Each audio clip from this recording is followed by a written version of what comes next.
जय श्री राधे कृष्ण। फिर से एक बार आप सबके साथ अपने विचार साझा करने उपस्थित हूँ। सच्चिदानंद सिंह कुशवाहा। आज हम सबको जैसे पता है कि आज हम परिवार दिवस मना रहे हैं। पूरे देश में बड़े हर्षोल्लास के साथ एक आयोजन चल रहा है, परिवार दिवस। इस प्रकार के जो आयोजन है, जैसे कल अभी जो दिन निकला है उसमें हमने मातृ दिवस मनाया था, मदर्स डे जिसको कहते हैं। कभी पितृ दिवस मना रहे हैं, कभी प्रेम दिवस मना रहे हैं। आखिर इनकी आवश्यकता क्यों पड़ी? आज परिवार दिवस, जब अखबारों में जब पढ़ा कि आज परिवार दिवस है और परिवार के ऊपर जब लेख पढ़े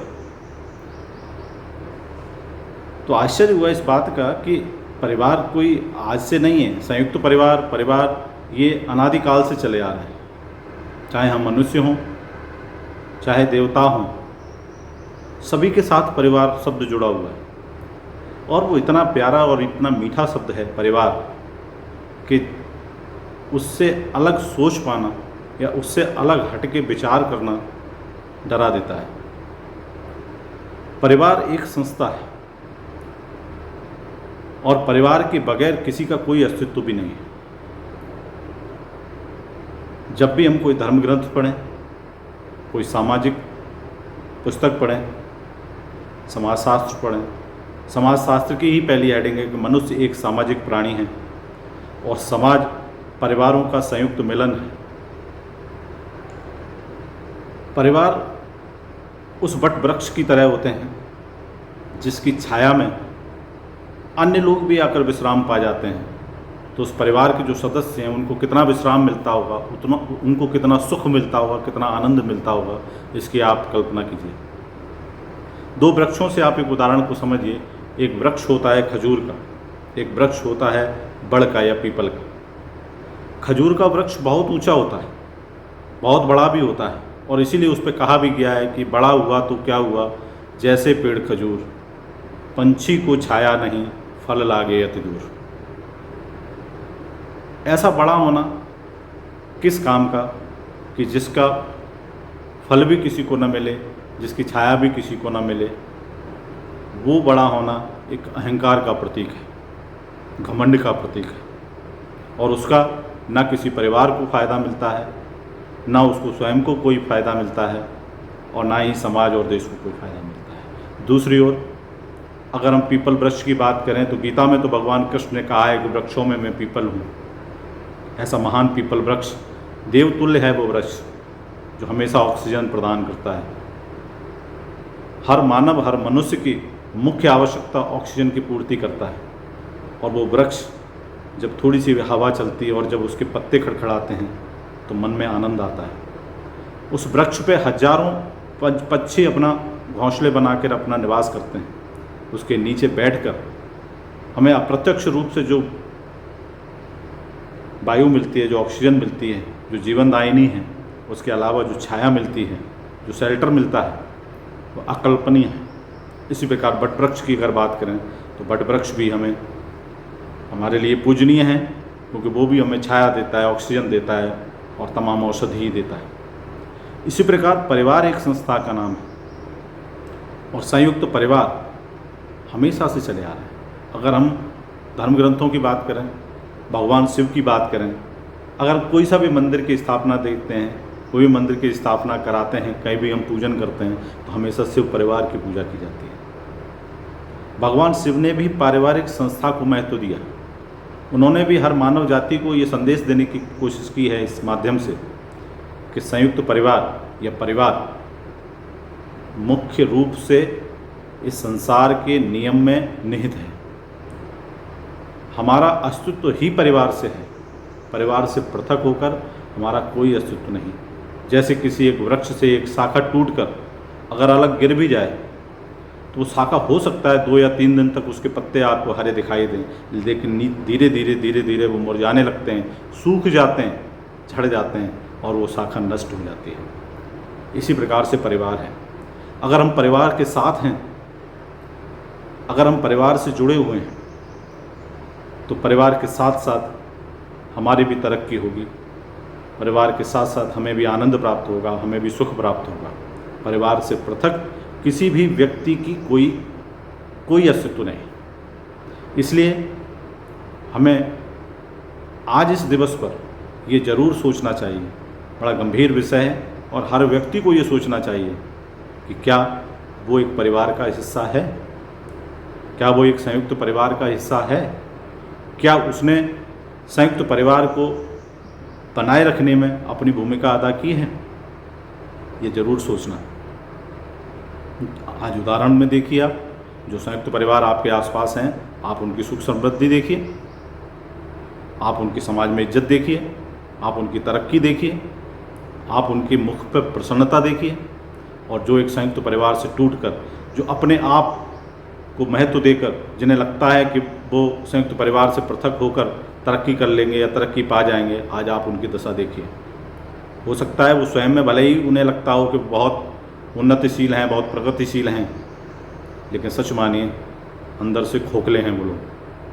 झूठ बोलते हैं वो लोग जो परिवार से पृथक होकर भी अपने आप को सुखी दिखाने की कोशिश करते हैं, क्योंकि परिवार से दूर होकर, परिवार से पृथक होकर देवता भी खुश नहीं हो पाए तो हम मनुष्यों की क्या बिसात है। इसलिए संयुक्त परिवार का हिस्सा बनिए, परिवार नामक संस्था को बचाने के लिए कार्य कीजिए। कभी उसके लिए हमें झुकना भी पड़ेगा, कभी हमें उसके लिए सहना भी पड़ेगा, हमें धैर्य भी रखना होगा, हमें सहनशील भी बनना पड़ेगा, परिवार के हर सदस्य का सम्मान भी करना होगा। कभी हम भले ही उम्र में बड़े हों, लेकिन कभी हमें छोटा भी बनना पड़ेगा, क्योंकि ये हमारी जिम्मेदारी है। परिवार को बचाना हम सब की जिम्मेदारी है। सब अपने परिवारों से प्रेम करें, सब अपने परिवार के सदस्यों को अपनाएं, जो जिस रूप में हैं उस रूप में अपनाएं। तुलसीदास जी ने कहा है कि तुलसी जा संसार में भांति भांति के लोग। जब इस संसार में भांति भांति के लोग हो सकते हैं, तो एक परिवार में भी भांति भांति के लोग हो सकते हैं। सब आपके विचारों से मेल खा जाएं आवश्यक नहीं है, लेकिन जो जिस रूप में है उस रूप में उन्हें प्रसन्न रखें। कोशिश करें कि बदलाव आए, कोशिश करें कि सब सकारात्मक हो, लेकिन कहीं कोई नेगेटिविटी देखकर, कोई नकारात्मकता देखकर परिवार से पृथक होना कोई हल नहीं है। हमें परिवार बचाने हैं, परिवार को संयुक्त रखना है, परिवार के हर सदस्य में को प्रेम देना है। ये हर एक की जिम्मेदारी है।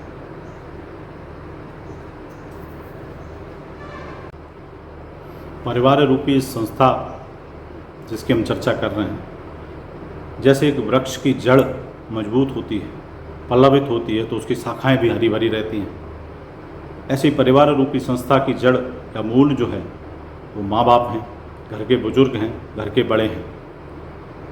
जब हमारे घर के बड़े बुजुर्गों को, हमारे माँ बाप को, हमारे बुजुर्गों को सम्मान मिलता है, हमारे बड़े बुजुर्गों को की सेवा होती है, हमारे बड़े बुजुर्गों की पूजा होती है जिन घरों में, वो परिवार सुरक्षित रहते हैं, वो परिवार प्रगतिशील होते हैं, वो परिवार उन्नतिशील होते हैं।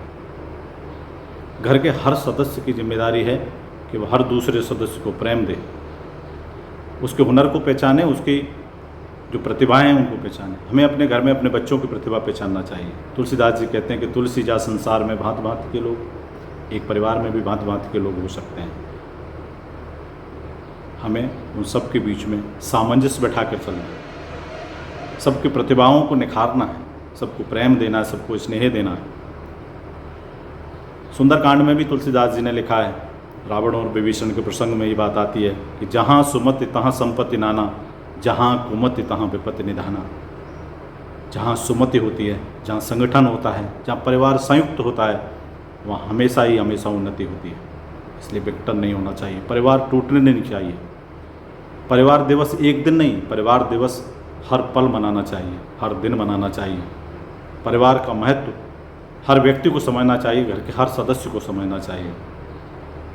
हम अपने अहम को, हम अपने अहंकार को, हम अपनी बुद्धि को, हम अपनी प्रतिभा को अगर कभी ऊपर नीचे भी करना पड़े तो कर सकते हैं, लेकिन परिवार संयुक्त रहना चाहिए, परिवार बचना चाहिए, परिवार उन्नतिशील होना चाहिए, परिवार के हर सदस्य को सम्मान मिलना चाहिए, परिवार के हर सदस्य को परिवार में उचित स्थान मिलना चाहिए। ये परिवार एक संस्था है, इसको बचाने की जिम्मेदारी किसी एक की नहीं है, परिवार के हर सदस्य की होती है। इसलिए प्रयास कीजिए। तुलसीदास जी कहते हैं कि बड़े भाग मानुष तन पावा, ये तन, ये शरीर बड़े भाग्य से, बड़े जतन से मिला है, इसको व्यर्थ मत कीजिए, सत्कर्म में लगाइए, सच्चाई में लगाइए। जीवन इस प्रकार से जिया जाए कि दूसरों के लिए उदाहरण बने, ये हम सबको करना है। हम मनुष्य होकर जिस बात को नहीं समझ सकते, बार बार परिवार दिवस की जो चर्चा चल रही है, इसमें एक उदाहरण के तौर पे भी हम समझ सकते हैं। ये शरीर जो तुलसीदास जी कहते हैं कि बड़े भाग मानुष तनु पावा, ये शरीर हमारा है, ये इंडिविजुअल नहीं है, एकाकी नहीं है।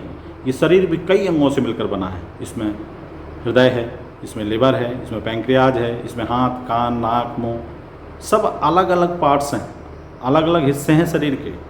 पर ये सब हिस्से जब संयुक्त रूप में बनते हैं तब ये शरीर मिलता है, जिसे हम कहते हैं बड़े भाग मानुष तनु पावा।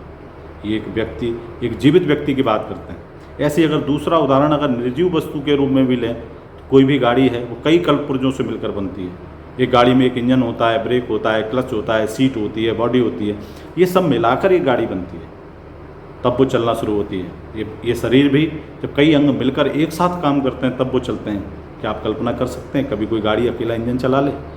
कभी कोई कल्पना कर सकते हैं आप कि मनुष्य का शरीर केवल हार्ट से चल जाए, केवल लिवर से चल जाए, या केवल नाक, कान, मुंह से चल जाए? कतई संभव नहीं। इसी प्रकार से हमारा व्यक्तित्व होना चाहिए। कोई भी व्यक्ति परिवार से अलग होकर उसी तरह है जैसे हमारे शरीर में या किसी गाड़ी जो निर्जीव है उसके जो कलपुर्जे हैं उसकी तरह हम हो जाते हैं। जब हम परिवार के साथ होते हैं, संपूर्ण मनुष्य के रूप में होते हैं, संपूर्ण व्यक्तित्व के रूप में होते हैं, संपूर्ण एक गाड़ी के रूप में होते हैं, तो परिवार के हर सदस्य को एक दूसरे से मिलकर रहना चाहिए। कोई वैमनस्यता नहीं, कोई अहंकार नहीं, कोई छोटा बड़ा नहीं। केवल एक बात हमेशा समझना चाहिए कि हमारा खुद का अस्तित्व तब तक है जब तक हम परिवार से जुड़े हैं। जिस दिन हम परिवार से पृथक हो जाएंगे हमारा कोई अस्तित्व नहीं रहेगा।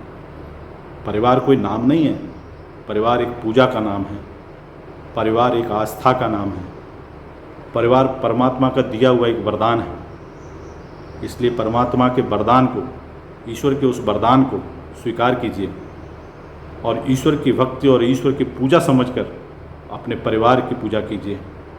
यही आज परिवार दिवस में मैं आप सबसे कहना चाहता हूँ, जो आज के समय में भी संयुक्त परिवार के रूप में जीवन बिता रहे हैं, संयुक्त परिवार का हिस्सा हैं, उन सबको हाथ जोड़कर सादर वंदन, सादर प्रणाम। भाग्यशाली हैं आप जो संयुक्त परिवार का हिस्सा हैं, और जो किसी कारणवश आज संयुक्त परिवार का हिस्सा नहीं है उन सबसे भी हाथ जोड़कर निवेदन है, हो सके तो संयुक्त परिवार का हिस्सा बनिए। अगर उसमें आपकी अहम भूमिका हो सकती है तो आप जरूर निभाइए। परमात्मा से विनती कीजिए कि उसे भी संयुक्त परिवार मिले। भगवान श्री राधा कृष्ण, भगवान श्री सीताराम, सबसे मैं स्वयं भी निवेदन करता हूँ कि हे ईश्वर, हे परमात्मा, इस संसार में सबको संयुक्त परिवार का हिस्सा दें। सब संयुक्त परिवार में रहें, सब संगठित रहें, सब उन्नति करें, सब प्रगतिशील हों, सब सुखी हों, सब खुश रहें, सब भगवान की भक्ति करें। जय श्री सीताराम, जय श्री राधे श्याम। आप सभी को फिर से एक बार परिवार दिवस की बहुत बहुत बधाई, हार्दिक शुभकामनाएं। आप सब एक संयुक्त परिवार का हिस्सा रहें, आप सब एक संयुक्त परिवार के रूप में जाने जाएं। यही आशा, यही उम्मीद के साथ आप सभी को सादर प्रणाम। जय हिंद, जय श्री सीताराम।